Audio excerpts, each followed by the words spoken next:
Salve futebolaço, eu sou o Dieguinho. Bom, galera, tá entrando no ar a nossa primeira edição deste domingão, como sempre com muitas informações para vocês. Antes disso, ó, dedo no like no começo do vídeo que me ajuda bastante. E quem for novo aqui no canal, já se inscreve e ativa o sininho das notificações. E claro, segue minha conta pessoal no Instagram. E vou dar uma dica a vocês um pouco diferente hoje. Vou falar da PagBet para te dar uma opção diferente aí de fazer a sua aposta. Bom, na PagBet você pode fazer as suas apostas com apenas R$1, pagamentos e transferências rapidamente via Pix e também um cadastro desburocratizado. Lembrando aí que nós temos o nosso bordão acertou, tá pago, o pagamento é muito rápido, você tem um atendimento 24 horas humanizado e você pode fazer também aquela apostinha lá no Aviator, tá bom? Pensou em apostas aí, pensou na PagBet. O link tá aqui, ó, na descrição do vídeo e no primeiro comentário fixado. Vamos, inclusive, agora trazer para vocês alguns jogos de hoje para vocês estarem fazendo as suas apostas na PagBet. Santos e Botafogo, Red Bull Bragantino e Inter, Cruzeiro e Goiás, Vasco e Atlético Paranaense. Esses são os jogos de hoje.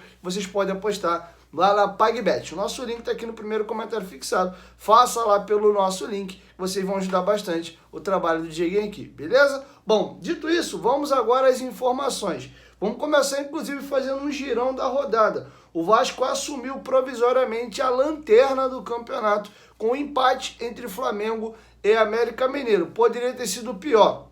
O América fez um gol, foi anulado, fez outro gol de novo. E aí, já nos acréscimos, o Flamengo conseguiu empatar a partida. Com esse resultado, o América salta para a 19ª colocação com 10 pontos e empurra a lanterninha para a mão do Vasco. Outros jogos desse sábado foi a vitória do Palmeiras por 3-1 sobre Fortaleza, jogo que não nos interessava.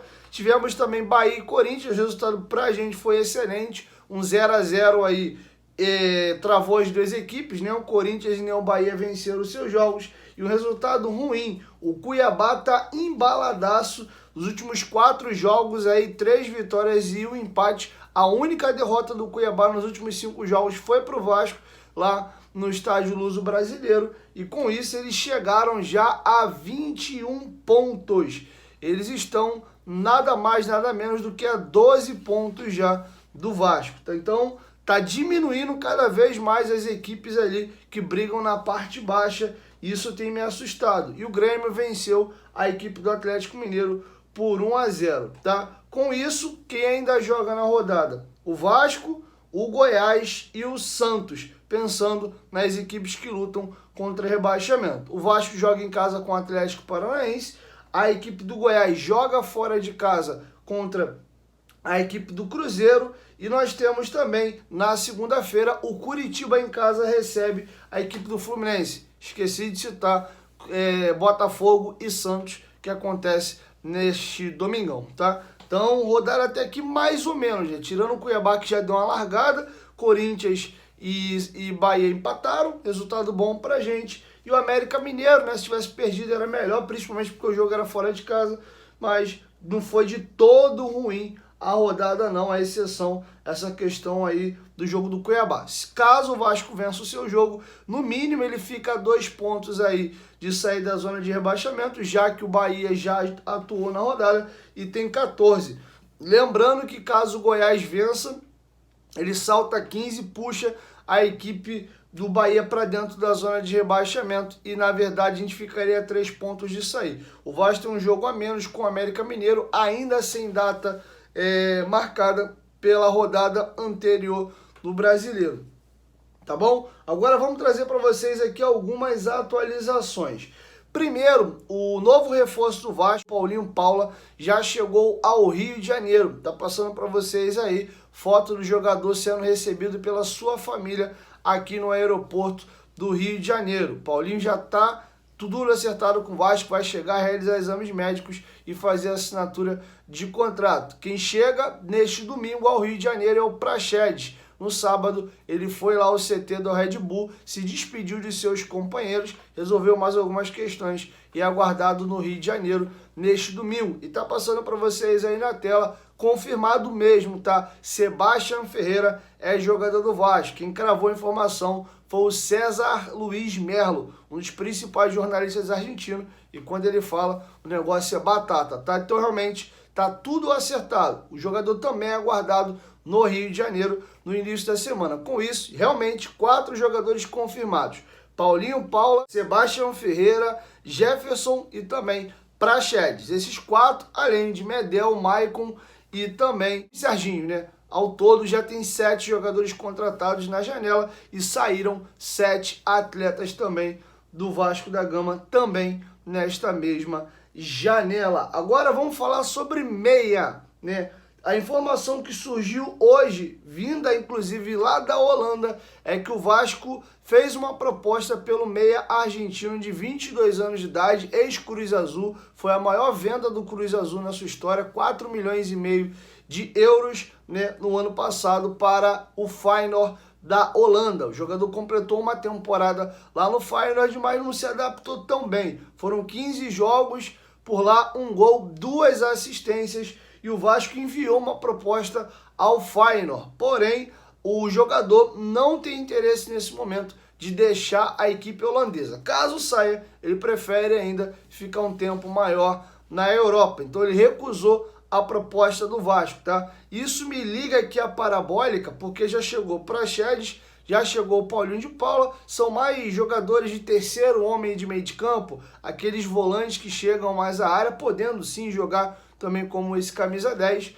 mas o Vasco, já ao procurar também o Ezequiel Bulaldi, né, me deixa aqui uma pulga atrás da orelha de que o negócio com o Carrascal tá engasgado e o Vasco tá pensando em plano B já, caso não consiga de fato fechar com o jogador. Entre o jogador e Vasco já existe um acordo, a questão é que o valor que o CSKA quer para vender o atleta é alto, tá? Então essas são as atualizações para vocês sobre questão de contratação. Agora vamos falar de outra situação a respeito já de grana. O Luan, zagueiro aí que é cria da base do Vasco, foi vendido ao Palmeiras em 2017. À época o Vasco vendeu o jogador por 10 milhões de reais, por 60% dos direitos econômicos. O Luan é o jogador mais antigo do atual elenco do Palmeiras, ganhou muitos títulos por lá, voltou a ser titular nessa temporada, mas recebeu uma proposta tentadora do Krasnodar da Rússia, da primeira divisão. O jogador está balançado a aceitar a proposta. Até bem pouco tempo ele tinha voltado a ser reserva do Murilo, e o jogador só tem contrato com o Palmeiras até o final do ano que vem. Contrato esse, inclusive, renovado no ano passado. Ele oscila, faz bons e maus momentos no Palmeiras, muitas das vezes é tido como bode expiatório por lá e está propenso a aceitar a proposta. Os valores não foram revelados, a informação é da revista Placar, e caso o negócio seja concretizado, o Vasco recebe 40% da grana, além do mecanismo de solidariedade, por ser clube formador. Então, além da venda de Ignaldo, a venda do Andrei e também a venda do Pedro Raul, se o negócio realmente confirmar, tem mais uma grana podendo entrar nos cofres do Vasco. O jogador já tem 30 anos de idade e não experimentou nenhuma experiência europeia e vê com bons olhos essa aventura na Europa, mas não temos certeza ainda se o negócio de fato vai concretizar. Caminhando para a reta final, gostaria de ler para vocês o comunicado oficial do Vasco informando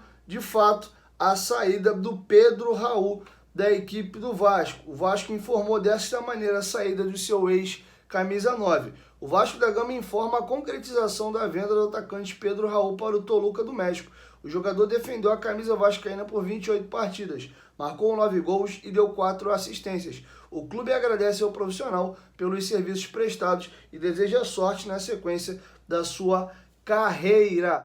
Para finalizar, muito burburinho no decorrer da semana da possibilidade da saída do Paulo Brax do Vasco e uma possível ida para o Atlético Mineiro. Isso já está batendo no noticiário há alguns dias. Eu lembro muito bem, no dia que teve o treino aberto à imprensa lá em São Januário, foi inclusive a semana que teve a queda do Maurício Barbieri, foi o jogo do Goiás. O Barbieri foi indagado pelos companheiros, ele ficou batendo um papo de 40 minutos com a gente ali na lateral do campo sobre a possibilidade dele ir ao Galo. Ele desconversou, falou que não, ele veio pro Vasco, está focado aqui, quer fazer coisas importantes pelo Vasco. Fato é que o Rodrigo Caetano não vai ficar no Galo para 2024. O Atlético acabou de oficializar a sua SAF e a relação por lá não anda muito boa. E o Paulo Brax é um dos nomes cotados para assumir o Galo no ano que vem, tá? Mas, por hora, o Paulo Brax não sai, a não ser que a diretoria decida o demiti-lo. O mais natural seria o Paulo ficar até o final do ano e, no final do ano, o trabalho dele ser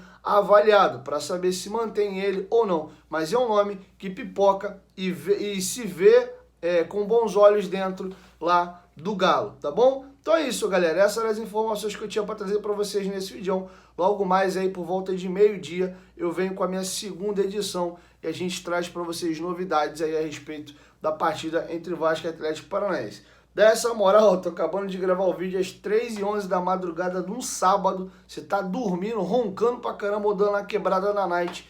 E esse vacilão tá trabalhando aqui para poder trazer notícias bacanas e importantes para vocês, beleza? Então é isso, vou editar o vídeo, vou pra cama, vou dormir, acordo amanhã, tomo meu café, faço o vídeo de vocês e aí eu sigo o restante do meu dia, beleza? 1, 2, 3, futebolaço, tamo junto família, qualquer momento, em volta, vai, tamo junto, valeu, fui!